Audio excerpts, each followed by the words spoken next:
Hey everybody, it's Coach Richard Wharton here with OnlineBikeCoach.com, and in today's Daily Ditty, this is my second video showing a punishment pass using my Cycle Vision rear and front integrated camera into my helmet.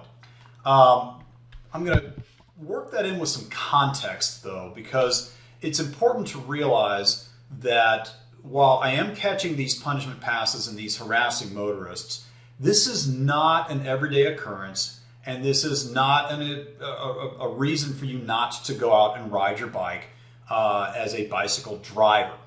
And so let's look at some context here. I have had maybe two experiences that have been recorded since purchasing and obtaining this helmet. And I love it. It's a good helmet. It fits well. It's ever so slightly heavy, but it's no more heavy than your standard mountain bike helmet. But let's look at some things. If we look at the graph over here with mybiketraffic.com, they've recorded 809 vehicles over 5 rides. And the average vehicle pass per ride is about 162 per ride.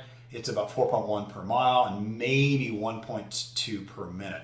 And I will show you, I'll do it in this video, but I'll show you what a group ride looks like, and you'll actually get to see what the platoons and gaps look like in some of these more trafficked rides. But here's the punishment pass and the statistics first. First things first, we've got 809 vehicles passed in 5 rides. So let's go to the calculator and we'll type in the number 809. Now, I've had two punishment passes out of 809. So if we take 2 and let's clear that out, 2, and we divide that by 809, we come up with a punishment pass ratio for my experience thus far in a combination of urban and rural settings of 0.24%. So it's incredibly low. Now the anecdote is cycling is dangerous, riding on the edge is the most important thing you can do. It doesn't matter how visible you are, it's not going to matter, you're in bad shape, you're going to die, and we all need to get dirt bikes and go ride on the mountain, and instead, don't ride your road bike. Could not be further from the truth. 807 vehicles passed me, and usually my wife, with no interaction or punishment pass or anything. And again, looking at their passing speeds are not all that high either. They're within about 35 or 40 miles per hour at highway speeds. That's fine. I can handle that. Most of the time, most motorists they see my wife and myself from a good distance out, and you can literally see them pause and pass when it's safe for both passer and passee. And the vast majority of these people on this route change lanes to pass. Let's look at the route itself. If we go over here to Portola, California, this is the route that I ride with my wife some weekends.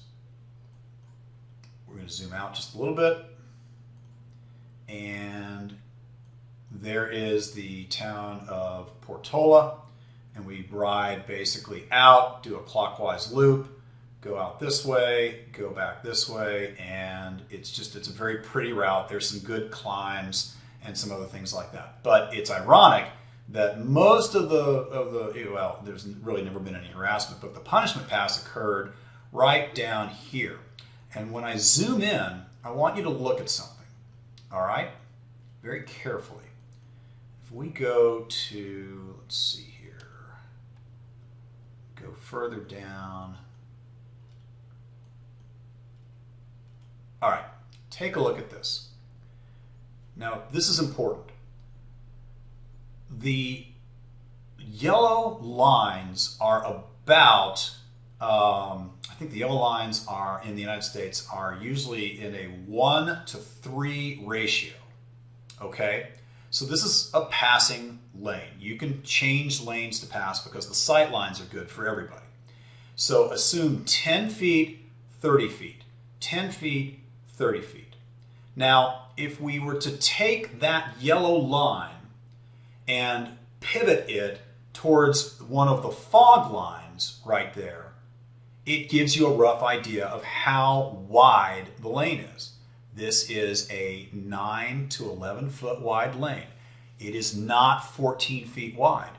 Therefore, it is not allowed to share that lane with anyone else. So the rider or the driver in front has the right of way, and it is incumbent upon the passer to safely pass. Ergo, change lanes.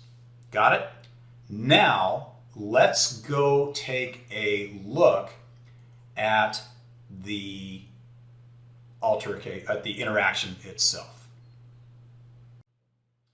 Okay, once again, here we are. We're rolling southbound. There's no real shoulder to speak of. First motorist does a lane split. I'm not too worried about that, but you can sort of get the idea. Here comes the offending motorist. Now, my wife is in the gutter because she's drafting, and right there is the punishment pass. Now, if you watch, I'm going to flip back over. You can see that the other motorist that was about to pass pauses, waits for oncoming traffic, and then changes lanes. So let's zoom in.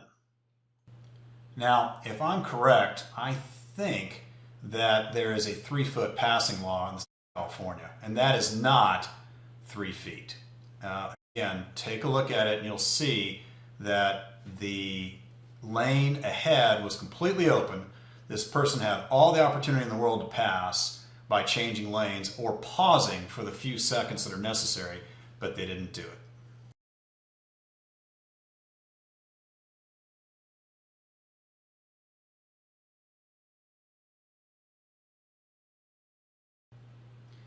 Anyway, that's really about it.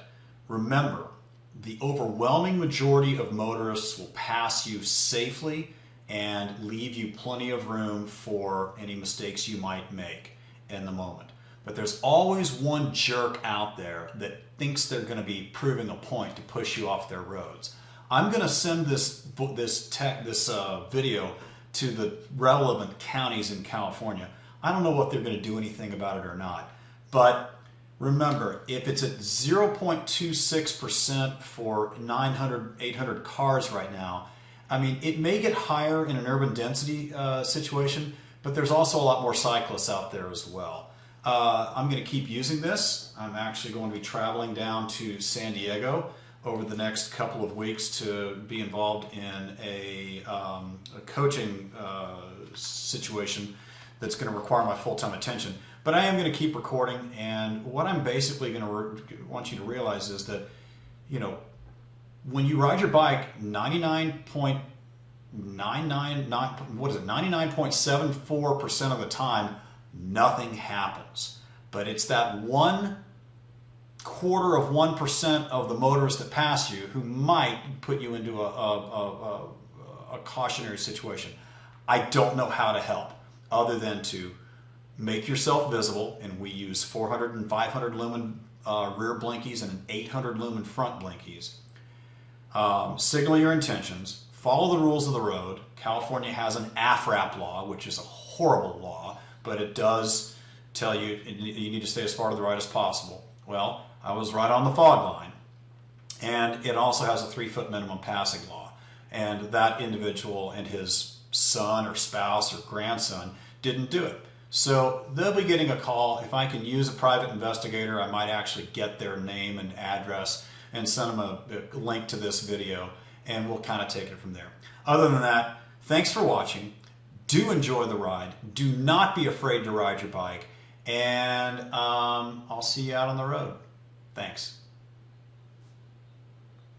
Hey everybody, it's Coach Wharton here, and I just want to take a moment to thank you for watching this video and also for reading the blog when I do post. I don't do this for free. I do ask that you take the time to leave me a tip if you feel comfortable with it. I have a link at the area below. I also have a subscription, and if you're curious about other services, I can offer those as well. They're available on my website. Anyway, thanks for watching. Don't forget to leave a tip if you can and spread the word to other folks. Thank you.